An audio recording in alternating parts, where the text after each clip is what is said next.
يلا يا جدعان، يلا يا جدعان، يلا يلا يا جدعان، يلا يلا يا جدعان، هننصب دلوقتي باسم الكنيسة، يلا يلا يا جدعان، يلا يلا. الفيديو اكثر من رائع، عشان كده مش هقطعك. الفيديو ما يستحملش مقاطعة الا مرة. تعال نسمع. ابونا قال لي انا عايزك في موضوع. قلت له انا كل انسان من صغري لابونا بجد.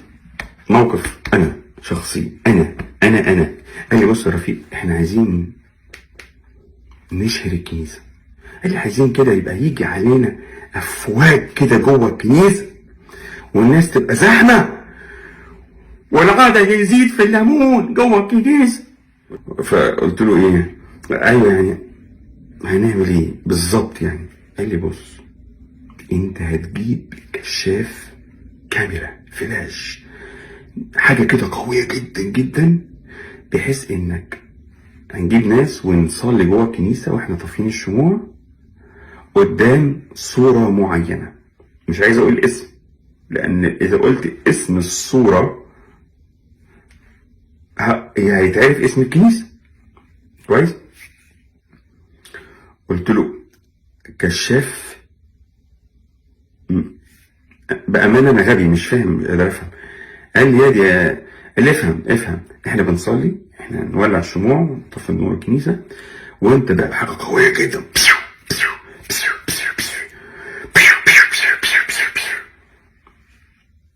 نور كده ايه في مكان معين، الناس ايه بقى ايه تحس بقى انه فعلا في ظهورات حصلت. العذراء بقى، الملاك، مش عارف اي حاجه يعني. لازم الناس تحس ان فعلا حاجه خارقه حصلت جوه الكنيسه. قلت له انت عايزني انا اشتغل واخش في النصبايه دي وانا جوه بيت ربنا، اكذب وانصب على الناس بان في ظهورات من السماء حصلت، وانا اللي اعمل كده واضحك على يعني الناس؟ قال لي يا ما الناس هتكتر والفلوس هتكتر، هتلاقي الصناديق دي اتملت على اخرها فلوس. في سري بقى انا كنتش بشتم، قلت له خرب بيت امك. في سري قلتليش، ما اقدرش اتجلي طبعا كاهن. رفعت كده عينيا قلت له انا جاوب، انا اقول ايه دلوقتي انا يا رب؟ في السر كده، في السر. فخرجت مني كلمه، قلت له معلش يا ابونا انا اسف. قال لي ايه؟ قلت له انا بعتذر عن المهمه دي. قال لي يا ابني اسمع الكلام ده، الكنيسه دي هتشتهر قوي قوي قوي قوي. رفضت، قلت له معلش انا بره الحكايه دي بكل احترام. اكتشفت بعدها انه جاب واحد تاني وحصل الموضوع، وفعلا ابتدى يحصل اشاعة انه في ظهورات حصلت جوه الكنيسة.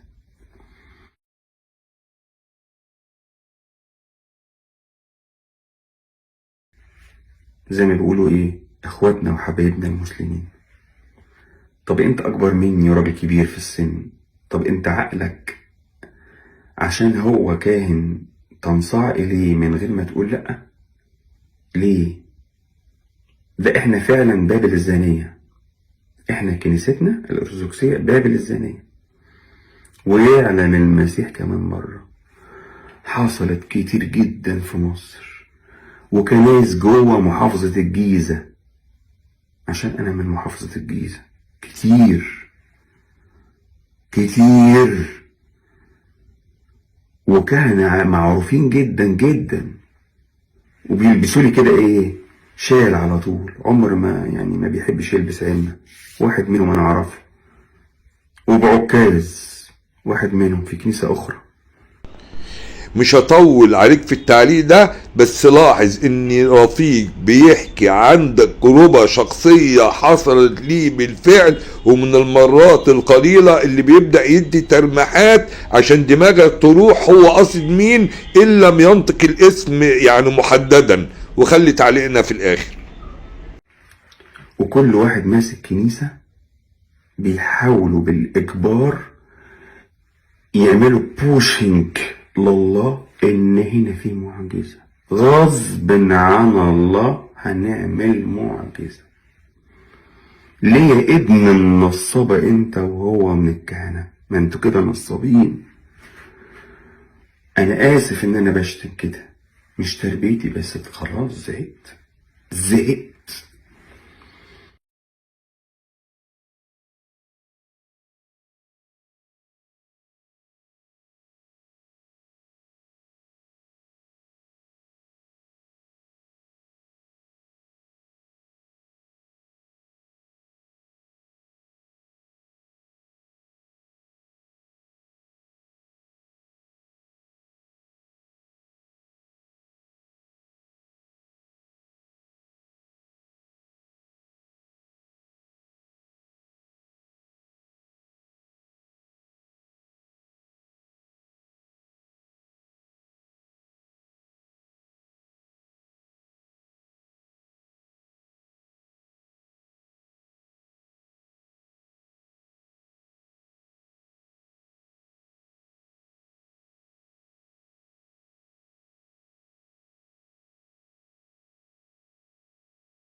ايه بقى المدعاة ان انا اصدق رفيق؟ انا خلصت الفيديو يا جدعان، الناس اللي بتدعي من التعليقات تتفضل مشكورة، انا اشكر لهم ان هم بيتابعوا القناة اصلا، وما بزعلش على فكرة لما تقول لي بدعي من التعليق، انا موفر لك قناة تانية اللي مفيش تعليق في نص الفيديو. ايه بقى المدعاة اللي انت تصدق رفيق في مثل هذا الفيديو، برغم ان انت يا ابو اسامة ما بتحبش يعني الاتجاه ده من النقد، انت عاوز التعامل مع نصوص، مع تشريع والمقارنة، انا بحب كده بصراحة. طب ايه المدعاة اللي انت الفيديو ده لا انت متجاوب معاه؟ ان ما يحكيه رفيق له شواهد، بعكس بقى الحكاوي الاولانية اللي انا ما اقدرش احكمها بشاهد. في شواهد، ايوه. الاصدقاء النصارى او الاصدقاء المسيحيين مش بيزعلوا من كلمة نصارى، انا نسيان عندي، يعني مش ده كان تحدي معاهم، يعني احنا بنحاول نوصل للحق. الاصدقاء المسيحيين هم مقتنعين باللي بيتحكي ده، ولو ليك زميل مسيحي او حاجه ومعاه في الكلام يقول لك ظهر لي العذراء وطلعت في الكنيسه وطلع لي يسوع، والكلام اللي انت بقى بتقعد تحكيه والكلام دوت، والشعاع طلع ونزل، اللي هي الخيالات والاوهام اللي هم يعني بيعتمدوا عليها او فهموا او حد فهمهم ان ديت يبقى انت عالي الايمان، برغم انها قصص ليس لها دليل الا راويها بس، ملاش اي دليل تاني. كمان ما اسمعه من رجالات الدين المسيحي، طبعا اليوتيوب مليان اساسا بالحكايات دي او بالحكوات دي، من قصص تماثل ما طلب من رفيق.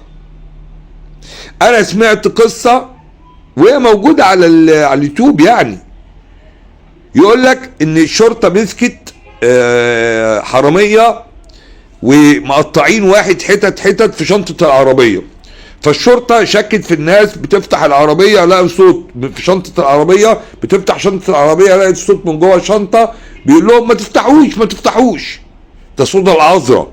ده رجل الدين بيحكي هكذا، الكلام ده على لسانه.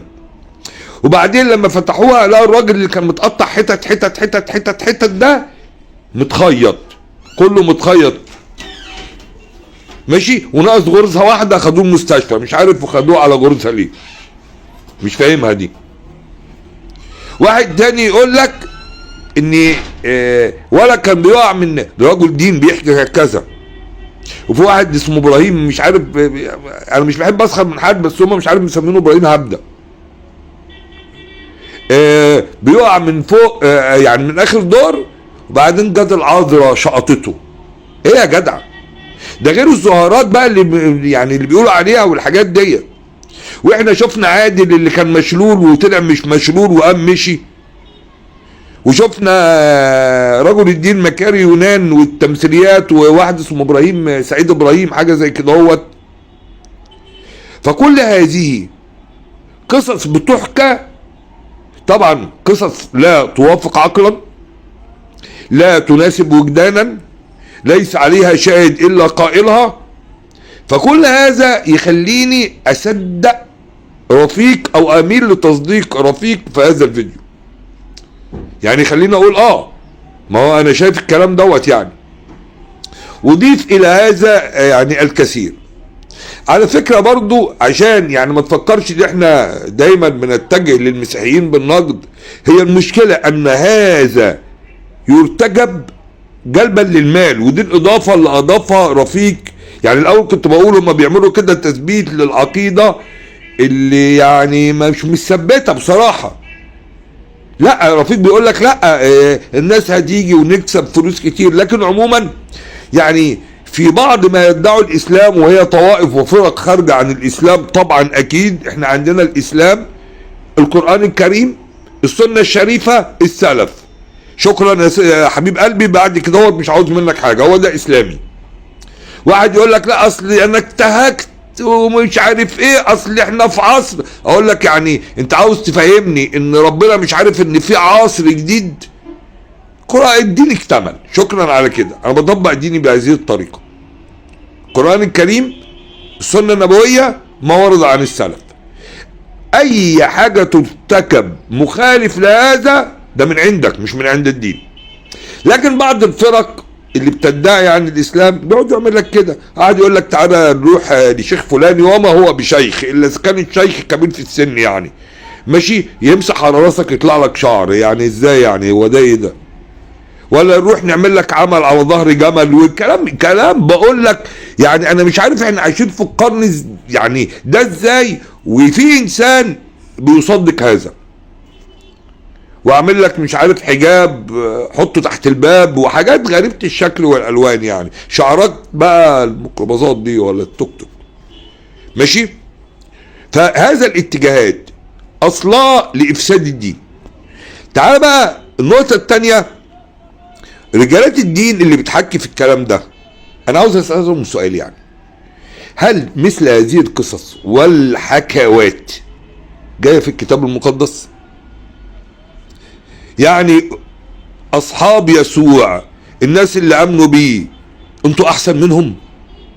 انت يا رجل الدين احسن منه عشان تظهر لك هذه القصص وما تظهرش للناس التانية؟